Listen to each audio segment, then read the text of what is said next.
Hi అండి, welcome to Nishi channel. ఈరోజు మన వీడియోలో సింపుల్ అండ్ టేస్టీగా వంకాయ పుల్లికారాన్ని ఎలా చేసుకోవాలో చూపించబోతున్నాను. వీళ్ళు చేసిన ఈ వంకాయ పుల్లికారం అన్నంలో కలుపుకొని తినడానికి బాగుంటుంది. రసం, సాంబారు, పప్పుచారులోకి సూపర్ టేస్టీగా ఉంటుంది. అలాగే చాలా సింపుల్గా త్వరగా కూడా చేసుకోవచ్చు. మరి ఆలస్యం చేయకుండా సింపుల్ అండ్ టేస్టీగా వంకాయ పుల్లికారాన్ని ఎలా చేసుకోవాలో చూద్దాం. ముందుగా స్టవ్ ఆన్ చేసి ప్యాన్లోకి 2 టేబుల్ స్పూన్ వరకు ఆయిల్ వేసుకోవాలి. ఆయిల్ వేడవిన తర్వాత కారానికి సరిపడగా 8-10 వరకు ఎండుమిరపకాయలని వేసుకుని మంటను లో ఫ్లేమ్లో పెట్టి త్వరగా ఫ్రై చేసుకోవాలి. మనకి ఈ కూరలో కొంచెం కారాన్ని ఎక్కువగా వేసుకుంటే మనకి ఈ కూర టేస్ట్ అనేది బాగుంటుంది. ఇలా ఎండుమిరపకాయలు త్వరగా వేగిన తర్వాత ఆయిల్లో సెపరేట్ చేసి ఒక గిన్నెలోకి తీసుకోవాలి. ఇప్పుడు ఇదే ఆయిల్లో 3 మీడియం సైజులో ఉన్న ఉల్లిపాయల్ని ఇలా ముక్కలుగా కట్ చేసుకుని వేసుకుని ఫ్రై చేసుకోవాలి. మనం ఉల్లిపాయ ముక్కల్ని మరీ దోరగా ఫ్రై చేయాల్సిన అవసరం లేదు. కొంచెం పచ్చివాసన పోయేంత వరకు 1-2 నిమిషాల పాటు ఫ్రై చేసుకుంటే సరిపోతుంది. ఇలా 2 నిమిషాలు అవ్వేసరికి ఈ ఉల్లిపాయ ముక్కలు కూడా కొంచెం సాఫ్ట్గా అవుతాయి.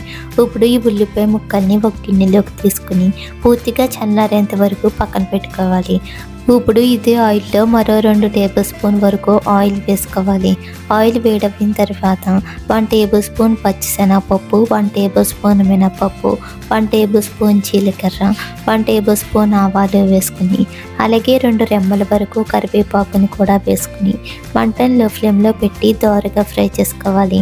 వీళ్ళు తాలింపు దోరగా వేగిన తర్వాత ఇప్పుడు ఇందులోని చిన్న చిన్న ముక్కలుగా కట్ చేసుకున్న వంకాయ ముక్కల్ని వేసుకోవాలి. ఇక్కడ నేను 1/2 కేజీ వరకు వంకాయని తీసుకుని ఇలా చిన్న చిన్న ముక్కలుగా అయితే కట్ చేసుకుని తీసుకున్నాను. మనకు కావాలంటే వంకాయ ముక్కల్ని సన్నగా పొడవుగా అయినా కట్ చేసుకోవచ్చు. ఇప్పుడు ఇందులోనే రుచికి సరిపడా ఉప్పుని వేసుకుని అలాగే 1/2 టేబుల్ స్పూన్ వరకు పసుపుని కూడా వేసుకుని ఒకసారి మొత్తం కలిసేలా కలుపుకోవాలి.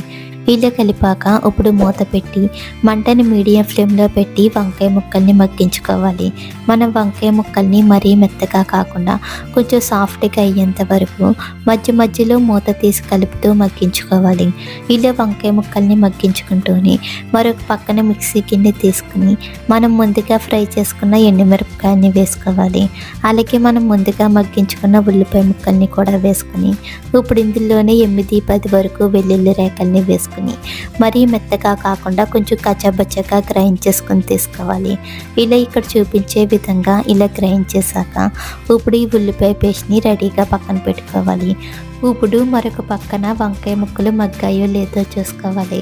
మనకి వంకాయ ముక్కలు త్వరగానే మగ్గిపోతాయి కాబట్టి ఇలా ఇక్కడ చూపించే విధంగా ఇలా కొంచెం సాఫ్ట్గా అవుతే సరిపోతుంది. మనం వంకాయ ముక్కల్ని మరీ మెత్తగా మగ్గించాల్సిన అవసరం లేదు. ఎందుకంటే ఉల్లిపాయ పేస్ట్ని వేసాక మళ్ళీ 2-3 నిమిషాల పాటు ఫ్రై చేస్తాం కాబట్టి ఇలా వంకాయ ముక్కలు ఒక 80% మగ్గితే సరిపోతుంది. ఇప్పుడు ఇందులోనే మనం ముందుగా గ్రైండ్ చేసుకున్న ఉల్లి కారాన్ని వేసుకుని ఒకసారి మొత్తం కలిసేలా కలుపుకోవాలి. ఇలా కలిపాక ఇప్పుడు మూత పెట్టి మంటని మీడియం ఫ్లేమ్లో పెట్టి మధ్య మధ్యలో కలుపుతూ 3-4 నిమిషాల పాటు ఫ్రై చేసుకోవాలి. మనకి ఉల్లికారం వేగిందంటే ఇలా లైట్గా రంగు మారి ఈ కూరలో చుట్టూ ఆయిల్ అనేది సెపరేట్ అవుతూ ఉంటుంది. ఇప్పుడు ఒకసారి టేస్ట్ చూసుకుని ఉప్పు కారం సరిపోయింది లేనిది చూసుకోవాలి. మనకేమన్నా కారం తక్కువైంది అనిపిస్తే మరి కొంచెం కారాన్ని వేసుకుని కలుపుకోవచ్చు. అంతే, సింపుల్ అండ్ టేస్టీగా వంకాయ ఉల్లికారం అయితే రెడీ అయిపోయింది. ఇలా మనం చేసుకున్న ఈ వంకాయ ఉల్లికారం 2 రోజుల వరకు పాడవకుండా అయితే ఉంటుంది. మీరు కూడా ఒకసారి ఇలా సింపుల్గా చేసి చూడండి. మరిన్ని టేస్టీ రెసిపీస్ కోసం మా నిషి ఛానల్ని లైక్ చేయండి, షేర్ చేయండి, సబ్స్క్రైబ్ చేసి పక్కనే ఉన్న బెల్ బటన్ని క్లిక్ చేయండి. Thank you for watching.